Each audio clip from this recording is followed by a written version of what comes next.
Get up, get on up, get on the scene, if you know what I mean. Good morning, good morning. I'm Anthony Henderson, speaker extraordinaire, and welcome to another edition of Wake Up Wednesdays. This is your midweek pick me up.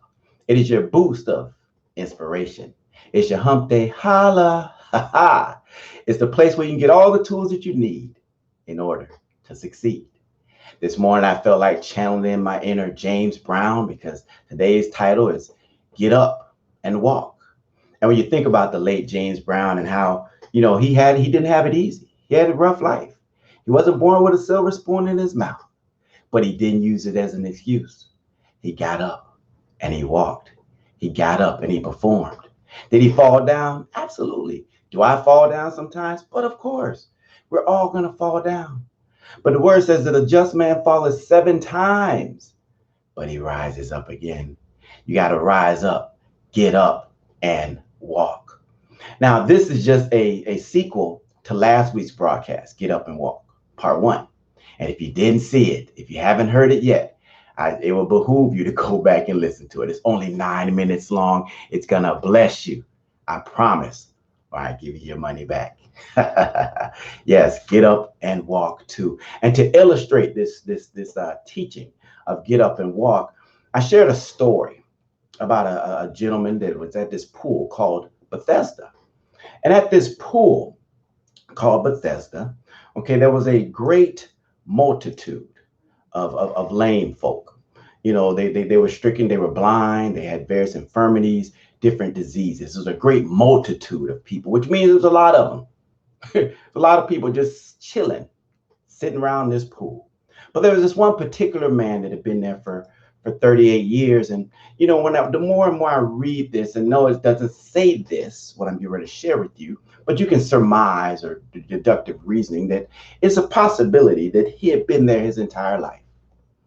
38 years young. He may have been an infant or a small child. And because he was raised in that environment, he began to think that that was the norm. He began to think that that is how it's supposed to be. He was so outnumbered that he just basically became like his environment. And so oftentimes in life, we're just so outnumbered that we feel that we just have to fit in. We just have to do it because everybody else doing it. Okay. And ultimately what ends up happening is your behavior becomes just like your environment, just like your environment. And your behavior can happen if you don't know who you are or whose you are. So my hope for you today after watching this broadcast, because I'm a hope dealer, yes, indeed, that you're going to begin to know who you are and whose you are. I'm a youth sports coach as well as being an inspirational speaker. And every year during the summer, I'm a counselor at this camp at Barry University. Butch Estes is the director there. He's the basketball coach. And the name of the camp is Rising Stars Basketball Academy. Rising Stars Basketball Camp. And, my son attends the camp and, he's 13 years young now. And, at the time he was 12 this past summer. And he always participates with the older division, with the high schoolers. And every day we would have contests and different competitions. And, every day we'd have about 6 contests, 6 competitions. And, my son, the improved model champ, he would win about 4 of the 6 every day. And the ones he didn't win, he would generally be very competitive. He'd be in the finals. And so by midweek, the other campers and even some of the counselors were like, gosh, can you let somebody else win, Anthony? At the end of the day, every day, Coach Estes would announce who won Georgia Tech, who won the free throw competition, who won block to block, who won the pizza shootout. And they got tired of hearing the name Anthony Henderson. So on the way home, by midweek, my son says to me, he's like, well, Dad, should I let them win? They're saying that I'm winning too much. Should I let some of the other campers win? Should I not do my best? And what I said to them is something that I say to everybody. Never minimize who you are because of someone else's inadequacies. Just don't do it. Never, ever, ever minimize who you are because of someone else's inadequacies. You see, when you're great, what happens is you give them permission to be great.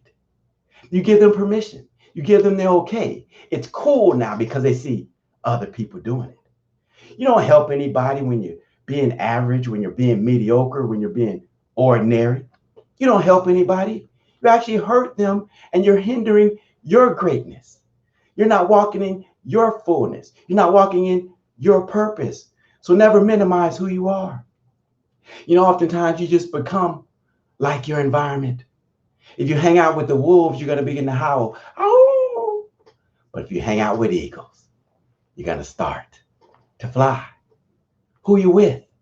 You got to be careful who you with. Who's your environment?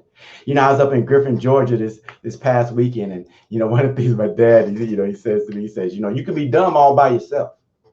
There's no need to join up with stupid. Misery loves company.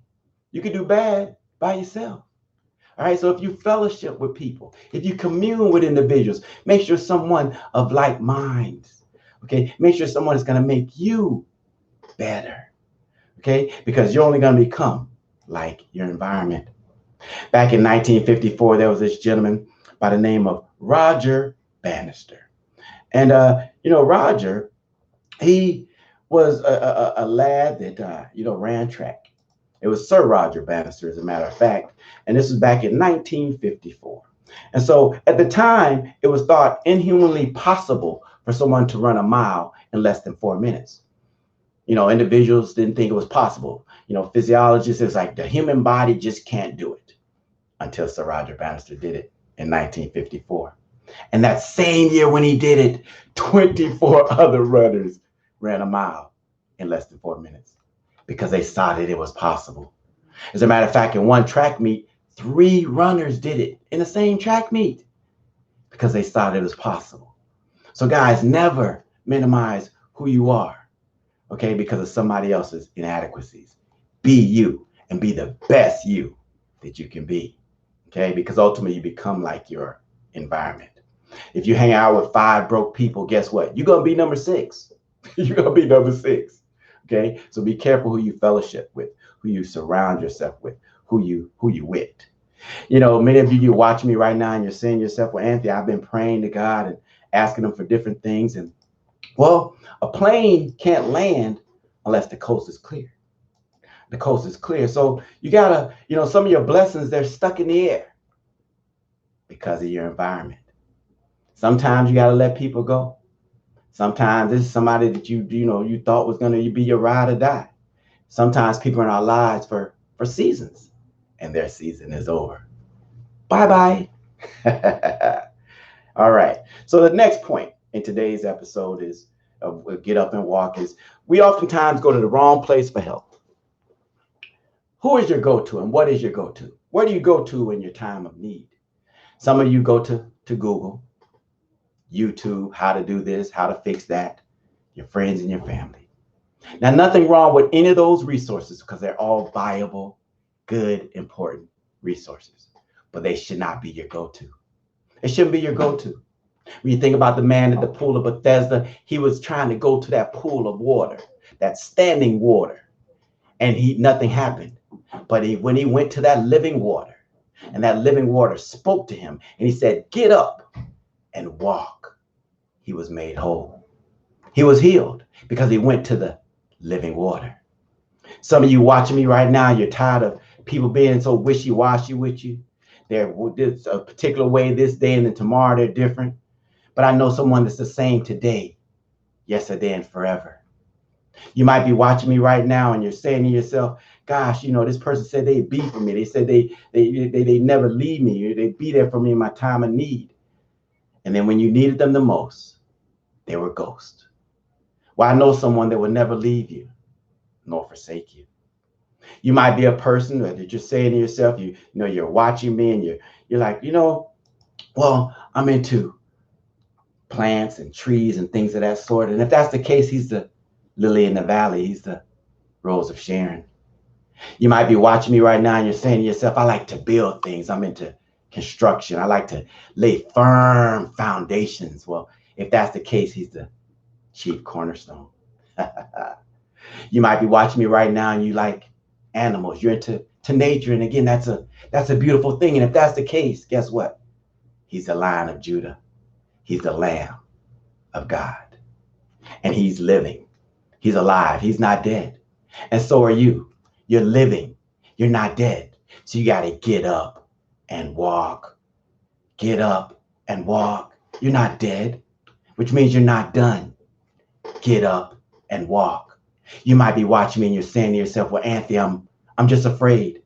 I don't know what to do. I don't even know where to start. Well, I'm reminding of something that the late Nelson Mandela said when it comes to fear. He said, our greatest fear is not that we are powerless. It is that we are powerful beyond measure. It is our light, not our darkness, that we are afraid of. It is our light, not our darkness, that we are afraid of. My friend, let your light so shine among men. Get up and walk because you are powerful. Get up and walk because you are great. Get up and walk because the world needs you. Get up and walk because you can do it. It's possible. You got to get up and walk. Now, you might be watching me and you're saying to yourself, well, Anthony, I hear you. It sounds good, but I'm kind of wobbly. Well, I want to share this with you. I gotta put this up. And when I saw this, I said, boy, if this ain't appropriate, you're not dead. You're not done. You got to get up and walk. And when you think of babies, when you think of toddlers and infants, they walk. Their walk ain't always smooth. Their walk is not always together. They might even fall. They might even wobble. But guess what? They keep on walking. They get up. They may even have to make face of them. They may have to get their balance. But guess what? They walking. And so that's my charge to you. Okay, get up and walk. Get up and walk. I hope you got something out of today's message. Get up and walk. Again, my name is Anthony Henderson, speaker extraordinaire. I need you to share this video. I need to forward to those that you love and truly care about, because sharing is caring. If you want to reach out to me, this is my phone number, 3202-UPLIFT, 320-287-5438. Call and or text me. Yes, indeed. This is my email address, AnthonyInspirationStation2.com, or you can check me out on the World Wide Web, InspirationStation2.com. Well, guys, that's my time. Again, my name is Anthony Henderson, speaker extraordinaire. I'm Linda D's firstborn child, reminding you that life is God's gift to you. And what you do with that life is your gift to God. Thanks for watching, and share this video. Get up and walk. Ha ha!